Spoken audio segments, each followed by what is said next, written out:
Olá, bem-vindos a mais uma conversa de consultório com Susana F. Rodrigues, psicóloga clínica e psicoterapeuta.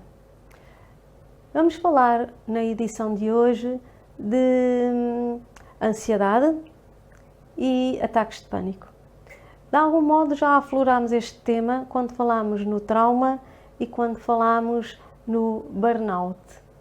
Ainda assim, achei pertinente considerar que era importante falar num vídeo isolado sobre o assunto para que quem procure por este tema possa ter no imediato uma clarividência maior sobre o assunto.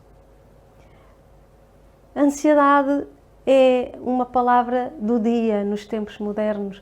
Cada vez mais ouvimos falar nela, cada vez mais percebemos cada um de nós em si, na sua própria vida, na sua correria do cotidiano, na maneira como encaramos e como interpretamos o mundo, conseguimos identificar quase sempre onde está a nossa ansiedade. Outros de nós, nem por isso. A ansiedade é um ilustre desconhecido na sua consciência, mas é um irmão ou uma irmã, no sentido de que lado a lado, tete a tete, ombro a ombro, está sempre connosco. Às vezes alguém nos dá assim um lamiré, uma pincelada muito pequena, que até nos faz entrar em perplexidade, como por exemplo o médico de família dizer: ele tem bicho carpinteiro, não é? Ou vejo que não consegue estar quieto, ou não és capaz de estar um bocadinho sossegado, se faz favor. Há de haver sempre alguém que nos vai dar um feedback de que nós temos uma agitação intrínseca. Sim, por definição, a ansiedade é um medo sem objeto. Eu, no meu ponto de vista, acho que ela não cobre tudo o que a ansiedade quer dizer. Porque eu posso ter ansiedade e tenho um objeto da minha ansiedade. Eu posso ver um urso e ficar ansiosa, porque ainda não tenho estratégia para fugir e evitar ser atacada. Então eu aqui considero que tenho um objeto. E quando nós falamos objeto é sempre entre aspas, ok? É um objeto de, quer dizer, é alvo de nossa ansiedade.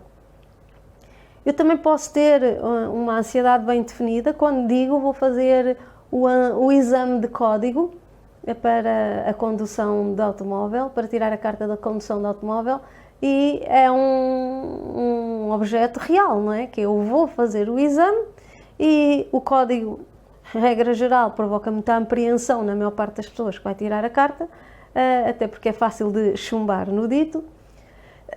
Perdão. E, portanto, eu fico ansioso, portanto tenho um objeto da minha ansiedade. Mas é verdade, sim, que em muitas outras situações eu não tenho um objeto identificado para me causar ansiedade. E se alguém disser: estás muito ansioso hoje, e eu digo: desculpa, não dei conta.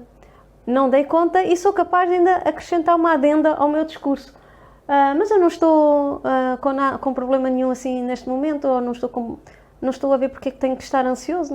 Neste momento não há nada que eu esteja a identificar como causa dessa ansiedade. Aí sim nós podemos chamar uma ansiedade a um medo sem objeto. E porquê é que nós falamos a palavra medo associada à palavra ansiedade? Porque se verificou em termos da neurociência, bem entendido, não é? Com a ajuda de todas as novas técnicas de imagiologia e de biomedicina, nós já chegámos à conclusão de que todo o mecanismo biológico, psicofisiológico, vejam como eu pus a palavra atrás, psicofisiológico, ou se vocês quiserem tirar-lhe a palavra, isto mantém-se tudo igual. O mecanismo fisiológico, ou biológico, ou bioquímico, ou psicoquímico, o que tiverem que chamar, da ansiedade, é exatamente igual ao do medo, é igual ao da angústia, é igual ao do stress, e é igual ao da ansiedade. Então, se o mecanismo tirado a papel químico, como se dizia na minha escola, é igual, então estamos a falar de um mesmo mecanismo. ou seja, a quantidade de substâncias que é libertada a partir dos neurotransmissores que estão alterados durante um estado de ansiedade e todos estes que eu acabei de dizer e afins, é semelhante. E são as mesmas substâncias, há o mesmo impacto das mesmas substâncias a passar de um neurónio para o outro, na dita sinapse, que é a passagem do impulso nervoso de uma célula nervosa para outra célula nervosa, mas que se está a dar de maneira inadequada, que se está a dar de modo não regular e que me permite, ou que não me permite estar ajustada e tranquila e que me fornece um estado de agitação interno. Ora, há pessoas que já nasceram ansiosas, às vezes porque a nossa mãe já era ansiosa no nosso útero, ou no útero onde eu nasci já havia muita ansiedade. Na pele da minha mãe, enquanto ela me segurou, enquanto eu fui bebê, já eu sentia e depreendia muita ansiedade, muita agitação interna, muito medo de algo que não é mentalizado e metabolizado, como eu costumo dizer. E, portanto, enquanto bebê, aprendi a estar nos braços intranquilos e nós absorvemos, eu costumo dizer, fagocitamos intrinsecamente a ansiedade dos outros. Reparem, não é só o bocejo que nos contamina. Se alguém estiver a bocejar ao pé de mim, ou às vezes basta falar na palavra, já nós estamos com vontade de bocejar. E contaminamos-nos, nós também bocejamos. Em relação à ansiedade é a mesma coisa. Se eu vejo, por exemplo, uma pessoa muito ansiosa, e essa pessoa tem um mecanismo para diminuir a ansiedade que é implícito e nem sequer é pensado, que é andar de um lado para o outro, zoom, zoom, zoom, zoom, zoom. Às tantas eu acabo por dizer, para lá um bocadinho, já me estás a pôr nervoso. Eu estou tão nervosa já quase como tu, só de te ver andar de um lado para o outro. Ou seja, eu costumo dizer isto, introjeta-se, a ansiedade introjeta-se. Agora, obviamente que nós temos níveis e níveis de ansiedade. É necessário um nível de ansiedade X, maior do que a ansiedade que existe ao nível da estabilização e ao nível da tranquilidade, quando eu tenho, por exemplo, que ter alocado a energia para uma performance. E essa performance pode ser fazer o exame de código, pode ser ir fazer o exame da faculdade, pode ser ir representar uma peça no teatro, pode ser ir fazer uma telenovela e filmar, ou pode ser simplesmente ir fazer os 300 mil metros barreiras. Não deve existir 300 mil metros barreiras, mas não faz mal. Ou seja, uma performance desportiva. Ou seja, de facto, é necessário sempre uma ligeira quantidade de ansiedade para que eu tenha uma performance excelente. Lembro-me de há muitos anos atrás, quando comecei a minha carreira, em 1991, exatamente, ter ido a ir fazer o meu primeiro congresso, em que eu apresentei a minha primeira palestra num congresso. E era uma novidade, não é? Era tudo novo para mim. E, portanto, eu pensei, é provável que eu vá ansiosa. E se eu bloqueio lá no meio dos médicos todos e dos hospitais todos a olhar para nós? Não, espera, eu já sei o que é que vou fazer. Vou diminuir toda a minha ansiedade. Portanto, eu fiz yoga, eu corri nesse dia não sei quantos quilómetros de manhã, fiz relaxamento e fiz uma massagem. E senti-me completamente relaxada. Obviamente que eu não ia com nem uma pontinha de ansiedade, mas fiquem sabendo que não foi a minha melhor performance, porque eu arredei de mim própria aquela pequenina quantidade esperada para a performance. E, portanto, essa aí nós não podemos anular. Faz parte da desenvoltura do comportamento haver uma ligeira ansiedade que nos impulsiona para a ação. Para a ação ou para a desenvoltura cognitiva, bem entendido. Agora, quando passa desse limite, Quando passa desta quantidade, que é desejável e que tem a ver com uma performance proficiente, então passa a ser algo já a caminho da patologia. Algo que, de algum modo, vai me prejudicar. Algo que eu não estou a conseguir controlar. E algo que vai influenciar, obviamente, a minha performance a todos os níveis. E, portanto, nós percebemos muito bem, por exemplo, que as crianças hiperansiosas são também as que são hiperagitadas, não é? São as que têm déficit de atenção e hiperatividade, por exemplo. São aquelas que não conseguem estar quietas no lugar, que têm bichinhos carpinteiros. São aquelas que estão sempre a hiperventilar, porque há uma necessidade intrínseca do corpo, e já vamos falar sobre isto, para repor o oxigênio em falta, respirando com maior ritmo e a maior cadência. São as crianças que menos atenção dão aos estímulos, pelo menos atenção continuada, porque conseguem dar uma atenção só pontual e depois desligam, porque não conseguem estar muito tempo a dar a atenção ao estímulo e, portanto, também não a avaliam suficientemente para ter uma boa performance, etc, etc, etc. Quando o nível de ansiedade se avoluma para níveis extremos, eu posso falar numa angústia extrema, e a angústia é sempre algo mais do que só a ansiedade recorrente, ou então um ataque de pânico. Vamos primeiro falar aqui agora nos sintomas da ansiedade.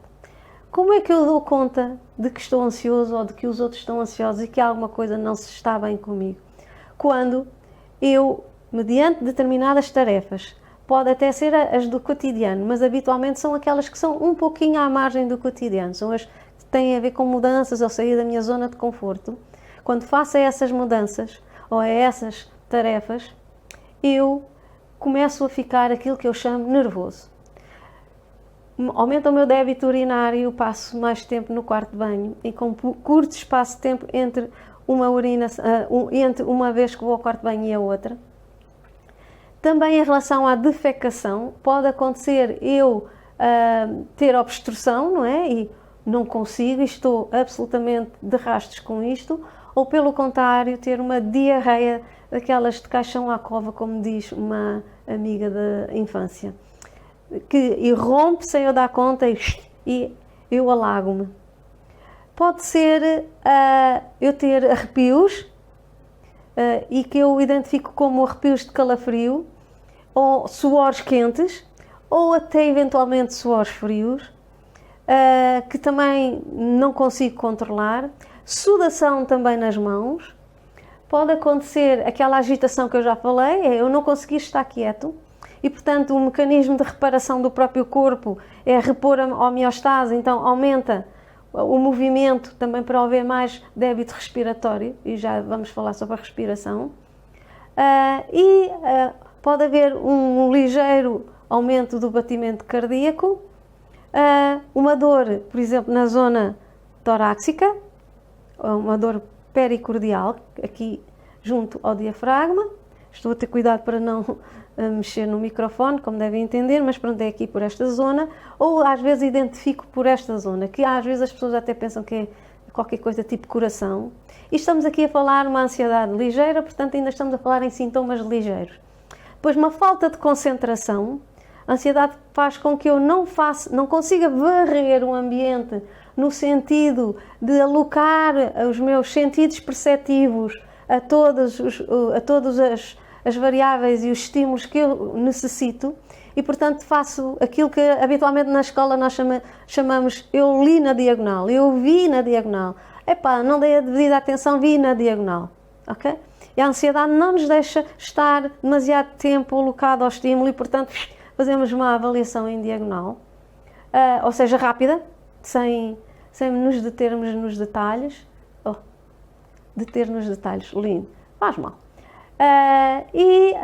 Às vezes há algumas dores de cabeça, ou pelo menos uma pressão na cabeça, pode ser aqui na zona frontal, outras vezes é aqui na zona occipital, temos uma pressão junto à cabeça, também uma tensão exacerbada da zona dos ombros e pescoço, e às vezes uma dor não é? Intensa toda esta zona, dores musculares, por exemplo, nos braços ou nas pernas ou coxas, e uma grande agitação, andar de um lado para o outro e não conseguir estar quieto no mesmo sítio.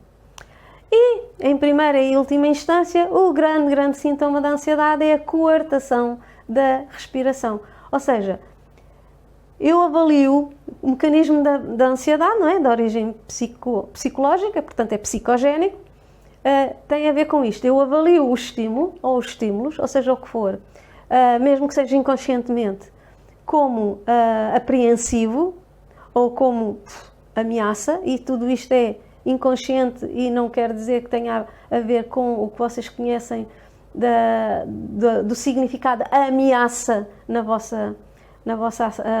vosso pensamento, mas que é uma ameaça na mesma é algo com que eu não consigo lidar, mesmo que seja inconsciente, e portanto, ao sentir ou avaliar o ambiente como algo que eu não estou a conseguir lidar, dá-se uma alteração na libertação de determinadas substâncias, nomeadamente a serotonina, a acetilcolina,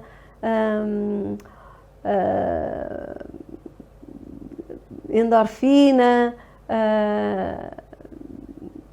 até a dopamina, a acetilcolina, olha, muita coisa a terminar aí, né? Ok?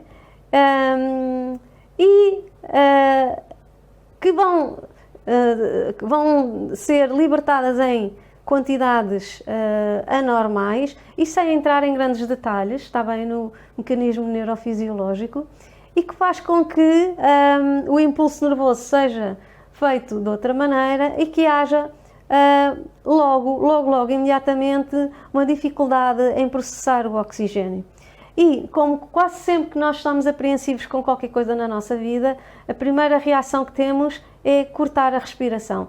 Eu vou fazer por exagero, para vocês perceberem. Se eu vejo um urso, e eu não sei lidar com um urso, e muito menos aqui no Ocidente, não é? À minha frente, a minha primeira reação é fazer logo qualquer coisa deste estilo. E contenho. E reparem como também fechei os punhos com veemência. Se estou perante o meu exame de código, eu estou a fazer o código e mal respiro. Eu estou de tal maneira nervosa, com o medo que possa chumbar e ter gasto este dinheiro todo e alocado toda a minha energia e finanças num projeto que depois vai ficar em águas de bacalhau, que eu fico coartada, ou seja, mal respiro. Muitas vezes nós vemos isto em consultório, mesmo que seja às vezes em consulta online, vemos como a pessoa fala, respira o normal, mas o suficiente para viver. E não se nota realmente que haja nenhum movimento aqui na zona peitoral e muito menos na zona abdominal. E o que nós notamos é que de facto a pessoa não respira. Ao não respirar, não há entrada de oxigênio, este não é captado na mesma quantidade pela hemoglobina, não é levado às diferentes partes do corpo esse oxigênio, nomeadamente ao cérebro, que é a parte que nos interessa aqui, que é a parte psi, e ao haver menos oxigênio, as tais substâncias neurotransmissoras e outras hormonas que são comandadas por uma quantidade de órgãos do corpo que vão de facto estar anormalmente a ser libertadas ou a ser libertadas em excesso ou o contrário, parcimoniosamente, e portanto eu vou ter pouco oxigênio nos meus músculos, que se vão contrair, ok? Vão ficar tensos, menos oxigenados, e eu vou estar menos oxigenada em geral. Deste modo, começo a sentir a intensidade da ansiedade e ela irrompe por mim fora. Há pessoas que começam a dizer assim, começa a vir de baixo para cima, eu sinto a coisa a chegar aqui e vir-me ao cérebro e eu quase a arrebentar. e outros dizem, eu sinto uma pressão aqui, eu estou a arrebentar, eu preciso de mexer, eu preciso fazer qualquer coisa, eu preciso sair daqui, eu preciso gritar, eu preciso dizer qualquer coisa. E porquê é que as pessoas precisam de se mexer e de gritar? Ao mexer ou ao gritar, o que eu estou a fazer é permitir ao meu corpo abrir mais as vias aéreas para entrar mais oxigênio. Implicitamente, se a minha cabeça não me deixa tomar uma decisão e trabalhar a minha ansiedade, o meu corpo dá-me o sinal e eu começo a mexer-me, ou começo a andar de um lado para o outro, né? Ou começo a mexer os braços, ou começo a estar inquieta na cadeira, ou começo a levantar-me e depois é que daí a pouco sento-me e por aí fora. Ou seja, inconscientemente o meu corpo percebe que eu precisei de movimento, não é? Para que as minhas vias aéreas abram e que eu comece a respirar. Daí que o exercício físico seja de facto um exercício, seja de facto uma atividade que nos vai trazer benefícios a todos os níveis, nomeadamente até no tratamento das situações ansiosas, porque me permite respirar. Quando a situação da ansiedade começa a exacerbar-se, eu começo a sentir ainda mais sintomas. Eu começo a sentir um bloqueio cognitivo, eu não consigo pensar, raciocinar, é assim que as pessoas dizem. Eu quero fazer as coisas, mas não penso. Eu ando como um autómato na rua e às tantas nem me lembro de ter feito o caminho. Ou a guiar também. E se me perguntarem por onde é que passei, dizes muito bem, não sei se eu passei por ali, qual foi o caminho que eu fiz, porque bloqueei. Ou eu quero efetuar um conjunto de diligências intelectuais, não é? Ou académicas, e não consigo nem ir ao exame, ou estou no exame e tive uma branca, ou coisa que o valha, e portanto bloqueei. Esta palavra bloquear diz tudo. Quando a ansiedade se exacerba, eu estou a começar a bloquear-me. Começo primeiro com os sintomas físicos ligeiros e depois começo a bloquear em termos cognitivos, até atingir uma coisa que me começa logo a preocupar, que é quando eu deixo de ter acesso às palavras. Parece que não me lembro o que é que vou dizer. As palavras, as frases ficam no meio e a minha memória está pela rua da amargura. E eu às vezes dou uma vistoria para dentro e digo assim, mas eu tenho 30 anos, como é que é? Eu não estou a ficar com Alzheimer ou com qualquer coisa na área demencial ou de senilidade, o que é que se passa aqui? Mas na verdade não consigo ter proficiência cognitiva, não consigo dar a atenção necessária à estimulação e às coisas que eu preciso de me debruçar para efetuar as minhas tarefas do dia-a-dia, não consigo concentrar-me, não consigo resgatar informação retida, não consigo ter coerência no pensamento e se tiver que atuar de emergência, por exemplo, tentar salvar uma pessoa que está em perigo ou tentar, sei lá, combater um fogo na minha chaminé, qualquer coisa assim, não consigo, fico bloqueada. E nessa altura dizemos estou com uma branca ou bloqueei. Um belo dia vamos nos aperceber de outra coisa, é que sem nos darmos conta, começamos a restringir até alguns sítios onde vamos. Começamos a cingir-nos mais à casa ou a sair de casa fazemos sempre os mesmos percursos por aquele lado, porque são mais conhecidos, parece que tenho mais controle nas variáveis. Começo a ter alguns problemas de estar em espaços fechados ou no elevador, que nunca tive problema nenhum, começo a sentir-me com dificuldade em respirar. Começo a não gostar de andar de transportes, muita gente, sinto-me abafada, o metro apanho numa estação, saio noutra a seguir, começo a sentir-me tonta nos centros comerciais, muita gente, muita estimulação, começo a ter a sensação de pré-desmaio ou de andar à roda, pode não ser só o desmaio. Eu, por exemplo, quando a minha sensação de pré-desmaio não é de andar à roda, Portanto, pode ser as duas coisas juntas para algumas pessoas, ou pode ser em separado, andar à roda ou ter a sensação de que não estou com o controle da minha pessoa e que vou desfalecer, que vou deixar a minha musculatura cair. Ou começo a ficar lívida, não é? Branca como a cal, e às vezes implicitamente metemos a cabeça para baixo, porque percebemos que precisamos de fluxo de sangue ao cérebro, ou deitar-nos na horizontal e levantar as pernas. Às vezes é intuitivo, parece que ninguém nos disse para fazer, mas nós fazemos. Ou sentar-nos imediatamente e tentar recuperar a postura, ou a compostura, não sei. Outro sinal que começa a acontecer é, à mínima coisa deste tamanhinho, começamos a explodir. Seja lá o que for que nos digam, mesmo sem insignificância nenhuma, tornamos uma montanha, não é, de problemas, e tornamos isso um ataque pessoal à nossa pessoa e disparamos. Disparamos, e não se esqueçam do que eu disse, um mecanismo psicofisiológico, ou neurofisiológico, ou psiconeurofisiológico, o que vocês quiserem chamar, é exatamente igual ao da ansiedade, ou da agressividade, ou do stress, do burnout, do ataque de pânico, etc, etc. E, portanto, andarem os dois de mão dada, a minha ansiedade e a minha agressividade, não é novidade nenhuma, ok? É porque estou muito nervoso que fico agressivo. Às vezes chego a desculpar-me e a dizer, pá, desculpa lá, eu estava muito nervoso, por isso é que eu reagi assim. Desculpa lá ter sido agressivo. Ou seja, nós implicitamente percebemos que estar nervoso ou ansioso tem a ver também com a agressividade. E, portanto, o meu limiar de reação à frustração passa a ser muito pequeno. Eu frustro-me com coisas muitíssimo menores do que aquelas que habitualmente me levavam à frustração.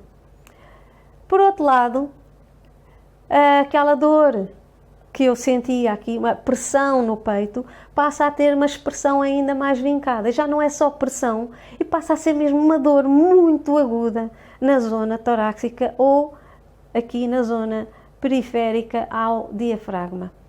E eu começo a ter que parar de fazer o que estou a fazer, porque sinto que não estou a conseguir lidar com isto, e mais de 98% das vezes agarro nas minhas perninhas e vou à urgência do hospital. Eu acho que fazem sempre bem, não vá ao diabo de selas e ser mesmo qualquer coisa, tipo um infarto ou coisa que o valha, é sempre bom fazer a triagem. Agora, uma coisa é certa, felizmente a maior parte das idas à urgência com dores deste estilo, que acaba sempre na cardiologia, como é óbvio, mas felizmente 80% dessas dores são de origem psicogénica, ou seja, são de origem psicológica, e portanto são coisas como estas que eu acabei de dizer. Não quer dizer que a pessoa não tenha a dor, tem a dor e tem mesmo, e ela é real, ok? Só que esta dor é de origem psíquica, não é uma origem como um infarto de miocárdio, não é? Ou algo que o pareça, que tem na sua gênese alterações físicas muito concretas e obstruções do fluxo sanguíneo ao coração e vice-versa, e a dificuldade dos pulmões bombearem, lá. Não, aqui estamos a falar de dificuldades, sim senhora, na respiração, dificuldades no batimento cardíaco e dor intensa, mas que tem origem psicológica, tem a ver com a minha avaliação do mundo, mesmo que eu não tenha consciência dessa avaliação. Mas 99,999% eu não tenho consciência da avaliação do mundo, que eu faço do mundo, e não tenho consciência de que esta interpretação me está a causar problemas físicos e psicológicos. E, portanto, eu vou começar também a sentir um batimento cardíaco descontrolado, não é? Uma taquicardia ou taquicardia, como vocês quiserem chamar. Às vezes, se for tirar a tensão, ela está ao rubro, habitualmente bastante elevada, o que não quer dizer que também não esteja bastante baixa, mas é muito frequente ser bastante elevada, porque aí estamos a falar de uma tensão arterial, não é, secundária ao meu estado de ansiedade extrema. O meu medo das consequências e do desconhecido, não percebo porque é que isto me está a acontecer, que ainda exacerba mais a minha ansiedade e eu começo a ter ataques de pânico. E há ataques de pânico mais padronizados, mais standard em relação a outros ataques, mas o que não quer dizer que seja tudo assim, ok? Mas é muito habitual acontecer ter ataque de pânico no carro. O carro representa exatamente um local para muitas pessoas onde eu posso perder o controle. Representa exatamente aquilo que me fará avaliar uma situação, aquilo que me permite avaliar o surrounding, não é? De modo mais descontrolado. É a mesma coisa como se eu tivesse que guiar, não é? Ou dirigir um barco à vela, mas não faço a menor ideia como é que eu caço uma vela, como é que eu cambo, como é que eu iço uma adriça, como é que eu caço uma escota, etc, etc, etc. Ou como é que eu faço uma bolina, ou o que tiver que fazer. Vou por intuição ou simplesmente não consigo e vou à deriva, sabe Deus para onde, ou vou encalhar em algum lado, ou vou embater no molhe e vou morrer, ou vou afundar. Portanto, isto é a mesma coisa, a sensação que a pessoa começa a ter é que começa a ter um ataque de pânico, mas ela ainda não se apercebeu disso, e a sensação é que vai morrer e que vai perder o controle a tudo o que se passa. E, portanto, no carro é habitual isto acontecer.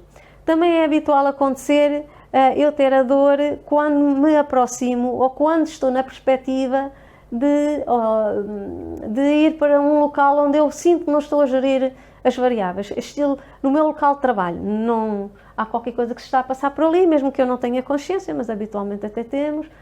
Não gostamos do que fazemos, aquilo não é o sítio que queremos, onde queremos trabalhar, não é aquele um ambiente, há lá uma pessoa que nos põe em estado de sítio, com a qual não estamos a conseguir lidar, que nos faz sair do sério, ou que nos humilha, qualquer coisa assim, toca lá no núcleo de humilhação que a gente tenha, ou não era este mesmo, não era esta a carreira que eu queria, eu sou advogado, mas de facto o que eu queria ser era pintor, e portanto não estou confortável nesta profissão e faço em consideração a quem esperou de mim que eu fosse advogado. Ou eu próprio auto-impus-me a mim próprio que tinha que ser advogado, porque com a pintura ninguém consegue viver em Portugal, são uns quantos sortudos. E tenho este script na minha cabeça que não me deixam estar liberto e passar a alterar a minha rota profissional. Então, quando me aproximo do meu local de trabalho, começo a ter a dor. Ou começo a ter falta de ar. Eu não consigo respirar, há toda uma zona, não é? Aqui entre o peito peritoráxica e perirrespiratória, aqui nestas zonas, e também peribucal, que me faz estar numa tensão enorme e eu não consigo respirar, sinto-me aprisionado aqui nesta zona superior toda do corpo, sinto uma tensão muscular, uma dor forte, forte, forte e eu recuo e não vou trabalhar.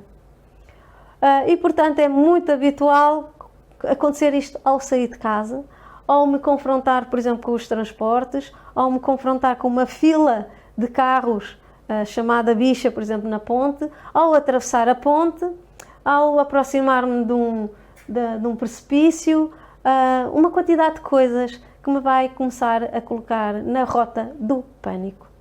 E então eu começo a ter a minha vida toda tomada de assalto pelo estado em que as coisas ficam. O mais vulgar é ir muitas vezes ao hospital, à urgência, como eu disse, e a maior parte das vezes os cardiologistas são de facto, e às vezes até os médicos de medicina interna fazem a primeira triagem e às vezes nem chega a ir à cardiologia, são de facto pessoas que têm uma certa sensibilidade já para isto, já perceberam, e se não a tiveram, nós vamos voltar lá várias vezes sempre a pensar que alguma coisa está mal, mas o ecocardiograma, quando conseguimos fazê-lo finalmente, vem sempre limpinho, impecável, e verifica-se que tudo está bem em termos fisiológicos, mas o que não está bem é que fisicamente eu tenho aqueles sintomas. Portanto, eu vou chamar a isto uma sintomatologia psicossomática. Mas para eu alterar isto, eu tenho que acalmar e tenho que mudar a minha perspectiva na leitura, a interpretação que eu tenho do mundo ou da minha capacidade de lidar com o mundo, quer seja consciente ou não, mas se for inconsciente eu tenho que fazer um trabalho qualquer, tenho que mergulhar lá nos rios subterrâneos, lá no meio das águas também do iceberg, que têm a parte submersa ainda não visível, tenho que ser mergulhador e tenho que provavelmente procurar ajuda e ir com alguém, um psicólogo, um psiquiatra, um terapeuta de várias áreas, até a própria yoga pode ajudar, a meditação, por aí fora. Já vamos falar sobre isso. E, portanto, eu terei que perceber e tomar consciência daquilo que me está, de facto, a condicionar fisicamente, a ponto de eu já não conseguir levar a minha vida normal. Porque os ataques de pânico são realmente algo extraordinariamente perplexante. Eu não sei se isto existe, esta palavra, mas eu fico perplexo porque é muito paroxístico. Eu costumo dizer, é muito... atrapalha, ficamos muito bloqueados com a quantidade e aí a confluência de sintomas todos na mesma orla, não é? No mesmo sentido, mas que se eu entender que são psicológicos, ainda fico perplexo por entender que tem uma expressão física. Então, mas é psicológico, mas tem uma expressão física? Claro que sim. O soma, que é o corpo, e a psique, que é a nossa psicologia, não é? Aquilo que somos, estão de facto intrinsecamente relacionados. Não é? Nós somos seres biológicos e psicológicos e sociais, bem entendido. Todas estas três dimensões se intercruzam, não é? Se autorregulam uma às outras. Se uma coisa está mal, a outra estará mal e a outra estará mal. Portanto, não é à toa que nestas alturas também temos as nossas relações todas pés para o ar ou pernas para o ar, em que nada parece que está a funcionar, em que chegamos às vezes a casa e dizemos: epá, que pouca sorte a minha, só me acontece tudo e mais alguma coisa este mês, e nós não entendemos sequer que o nosso próprio comportamento vai na direção de reforçar e reforçar este sentimento de incorrelamento. Agora, podíamos estar aqui mais 1000 horas a falar sobre a ansiedade, a angústia, a ansiedade exacerbada, os ataques de pânico e por aí fora, e as conversões somáticas de outra orla que podem chegar às conversões tipo parésia de metade de uma face, parésia dos membros inferiores, parésia dos olhos ou da visão, e as cegueiras psicológicas ou outras coisas parecidas. Não vamos hoje falar sobre elas, mas podemos chegar lá. Mas antes que você chegue a um estado desse, em que você sente que já perdeu o controle total àquilo que sente e à maneira como está psicologicamente neste momento, eu vou-lhe dar algumas dicas de como trabalhar a sua ansiedade. Ponto número 1.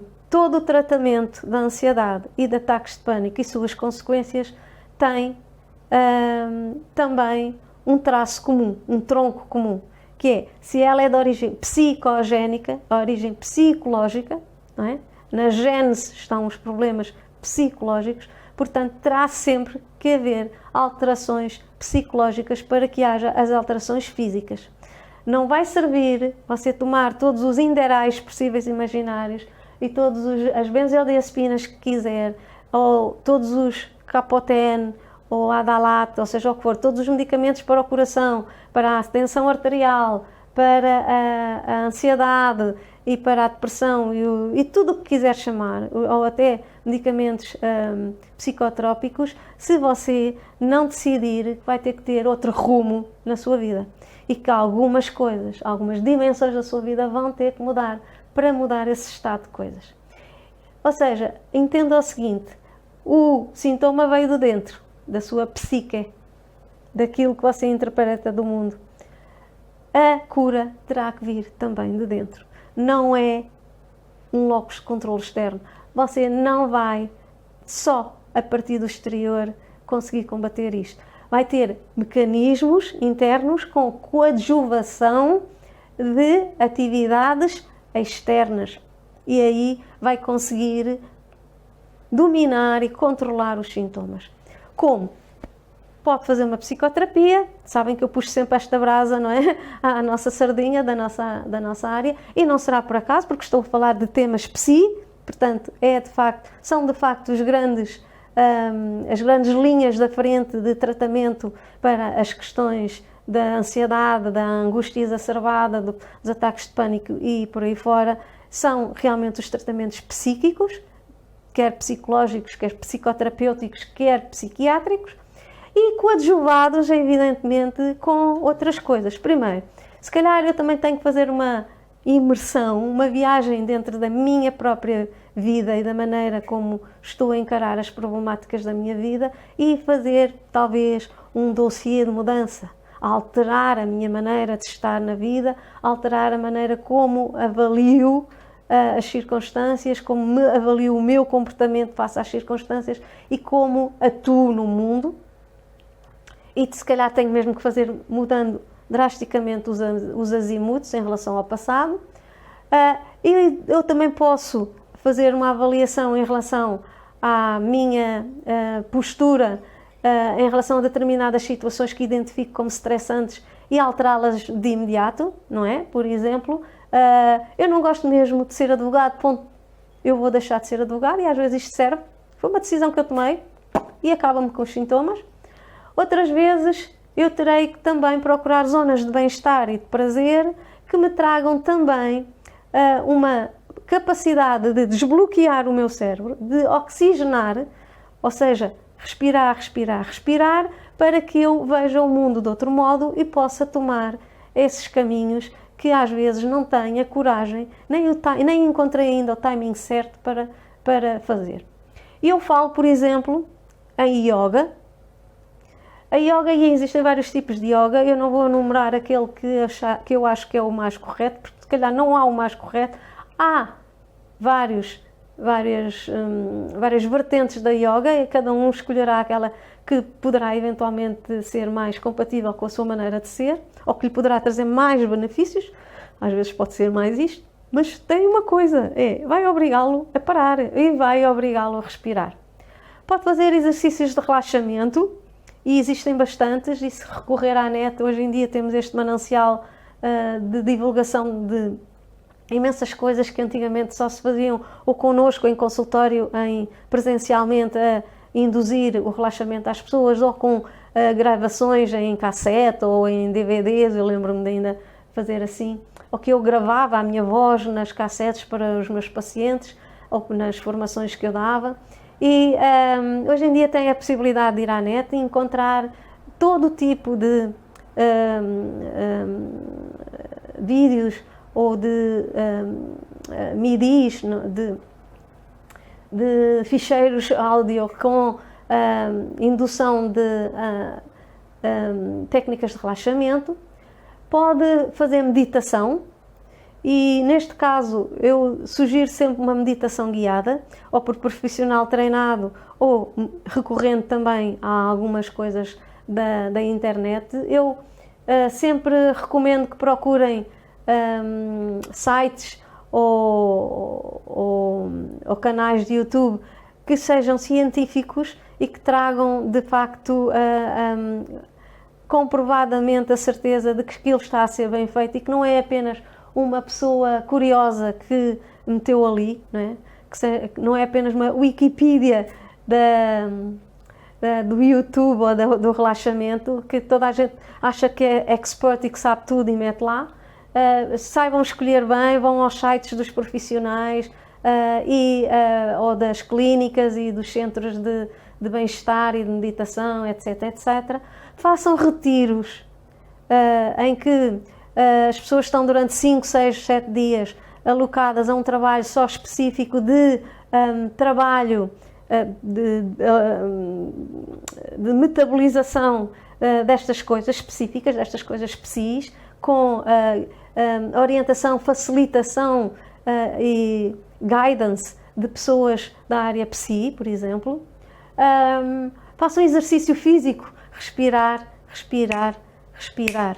Esta é a ordem do dia. Aprendam a fazer algumas técnicas de controle da respiração, por exemplo, a técnica diafragmática ou a técnica abdominal. É a mesma, mas com dois nomes diferentes, e é fácil de aprender, embora no início a pessoa está habituada a respirar com o tórax e vai achar difícil, mas depois vai conseguir controlar. E eu devo dizer que estas técnicas de domínio da respiração, sobretudo esta diafragmática, é tão poderosa, que usa-se muito, por exemplo, com mindfulness, nos hospitais, nos serviços de oncologia de combate à dor. São coadjuvantes do combate à dor, porque permitem que haja a libertação de algumas substâncias e de algumas hormonas e de alguns neurotransmissores que são quase que anestesiantes, que combatem a dor ou que provocam bem-estar, como a oxitocina ou a endorfina, por aí fora, e que só com respiração é possível fazer com que estas substâncias sejam segregadas numa quantidade necessária no organismo.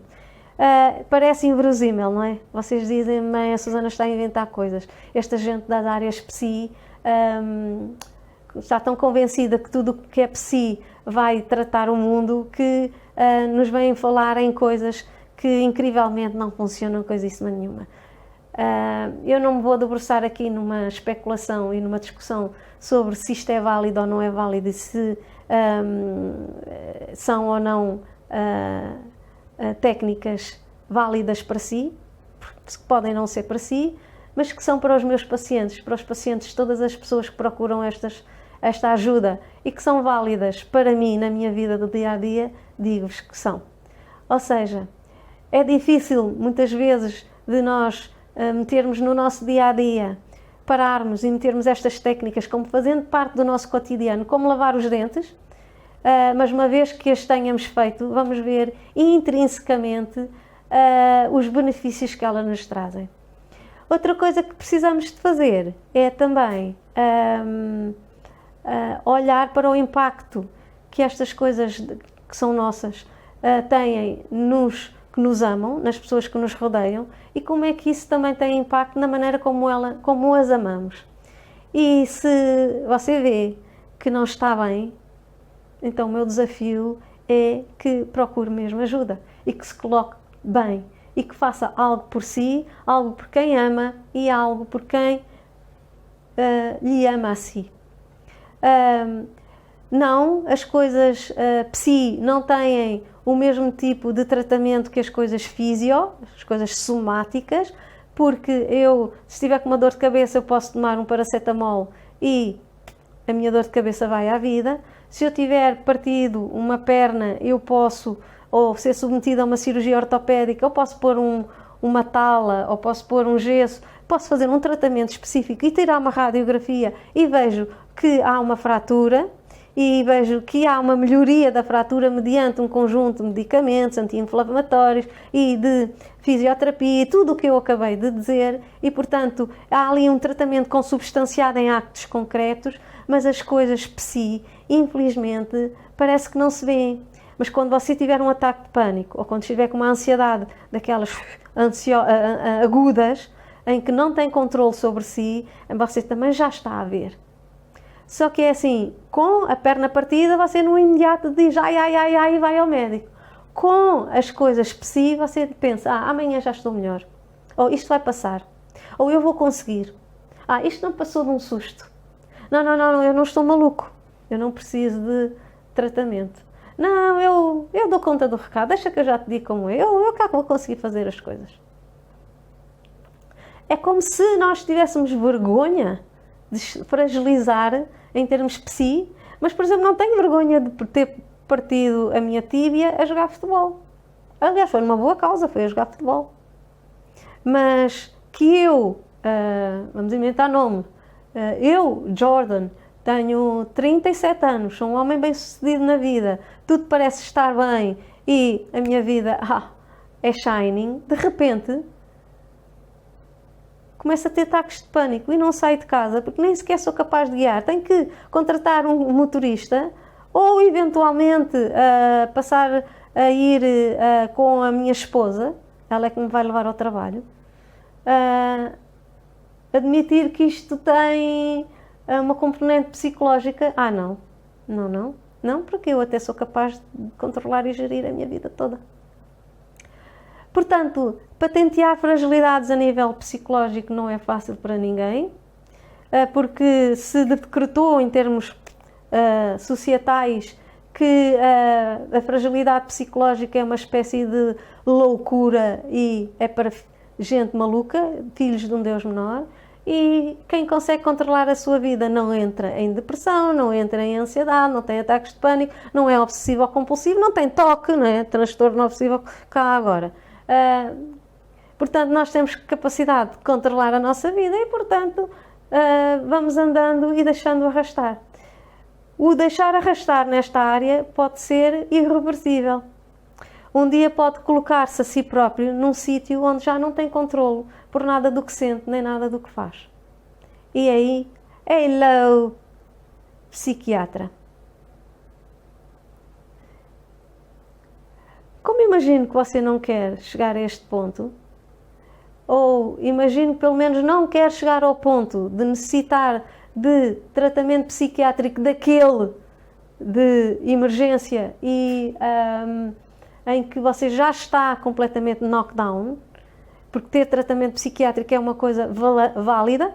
Agora, se você já estiver num ponto em que quase que já há dificuldade no retorno, no voltar atrás, e tiver que recorrer a este profissional, então é porque você não soube suficientemente tomar conta de si em termos psicológicos e fazer no caminho, antes de chegar a esse ponto, uma quantidade de diligências em que você se vai salvar. Para quem tiver curiosidade em saber mais sobre estes assuntos, sempre pode recorrer ao nosso canal, que nós vamos continuando a colocar aqui alguns destes conteúdos, e vamos também convidar gente que é perita nesta área e que de algum modo vos vai elucidar sobre algumas coisas, ou poderá eventualmente também pedir ajuda a um amigo, a um colega que também saiba, que também já tenha passado pelo processo e que lhe possa dizer como é fazer um caminho em que nós nos estamos a salvaguardar e a tomar conta de nós próprios. Até sempre!